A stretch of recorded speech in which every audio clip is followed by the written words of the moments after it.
Hey there, estate planning attorney Paul Rabalais, and in this video we're going to talk about whether senior middle class Americans should actually have two living trusts. Alright, so let me back up for a minute. There's a lot of discussion out there and a lot online about whether people should use a will or a living trust to transfer their assets to their heirs. Some people use a will, you leave everything in your name, you provide in your will where it goes, and then when you pass away, your assets are frozen, but there's a court probate process where lawyers get involved and courts get involved, and they oversee the transfer of assets to your beneficiaries through the court system as provided in your will. The alternative is create your living trust, transfer assets to your living trust. When you die, things in the trust don't have to go through the probate process. You've designated a trustee in your trust to make distributions to your beneficiaries that are described in the trust instrument. So this isn't about that kind of will or trust discussion, but I needed to kind of clear that up. There's also a lot of discussion about whether kind of middle-class Americans should have an irrevocable living trust. Living trust means you set it up during your lifetime.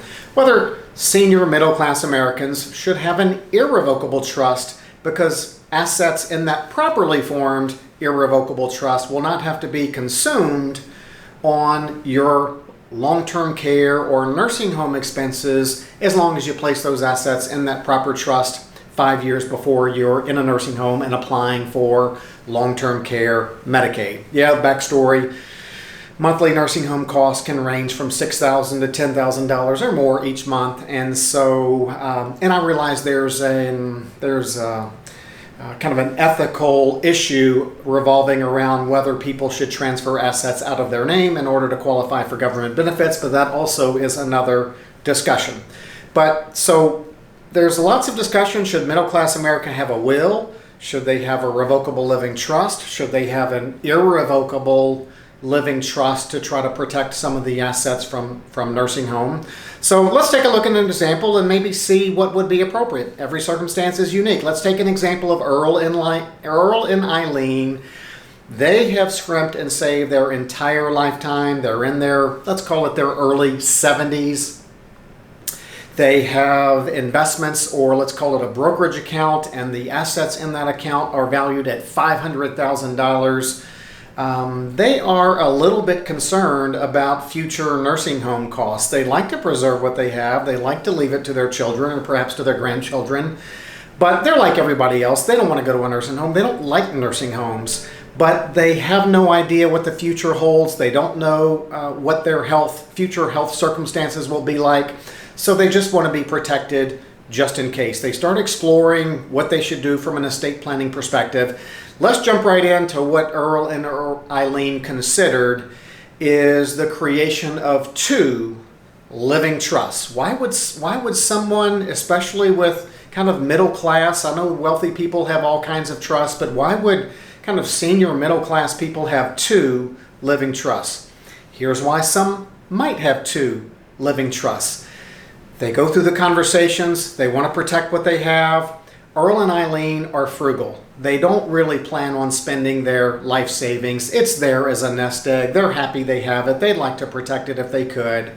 So after a lot of discussion, what they decide is they understand that if they put assets into an irrevocable trust, and if they want those assets back to go spend on themselves, which they don't really plan on doing anyway, but if they wanted to, they'd have to get the cooperation of some other party, perhaps the trust beneficiaries, perhaps their children, in order to kind of undo that irrevocable trust. And that makes them a little bit queasy. So what they do is, of their $500,000 life savings brokerage account, they divide it up into two different accounts. And let's say, I'm going to pull a number out of thin air. Let's say they transfer $400,000 of their brokerage account into their irrevocable trust. They don't really plan on spending that. It's there for emergency purposes, and they tuck it away in that irrevocable trust account at the brokerage firm, and they don't plan on spending it. And as long as that money sits in that irrevocable trust for 5 years, that money is really protected from Earl and Eileen's future nursing home expenses. They feel good about that.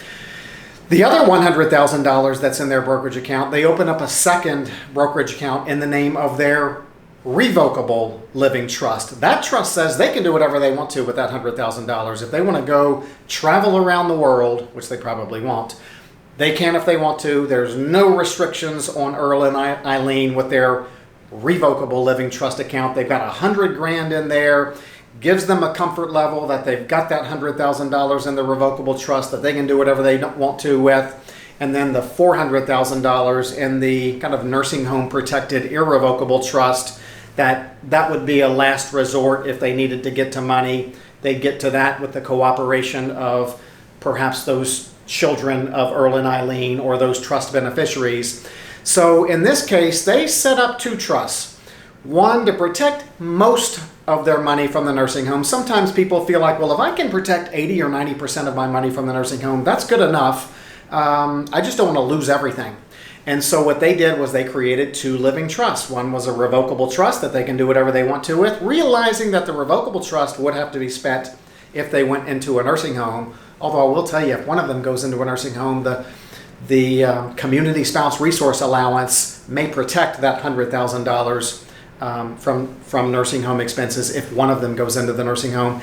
And then they've got the bulk of their savings, and maybe they'll continue to funnel money into the irrevocable trust account, again realizing that as they make more additions to it, those new additions really won't be protected for 5 years after they're transferred into the irrevocable trust. So my point is, just for some people, they get a comfort level socking some away in that protected from the nursing home expense irrevocable trust, but having a revocable living trust with some of their savings in it to be able to do whatever they want to do with that money, realizing they'd have to spend that money if they went into a nursing home prior to qualifying for long-term care Medicaid. All right, so hope that helps. Make sure you continue liking, make sure you subscribe if you haven't. Hit the notification bell. I'll keep cranking out some educational videos. Feel free to comment below. We'll see you next time.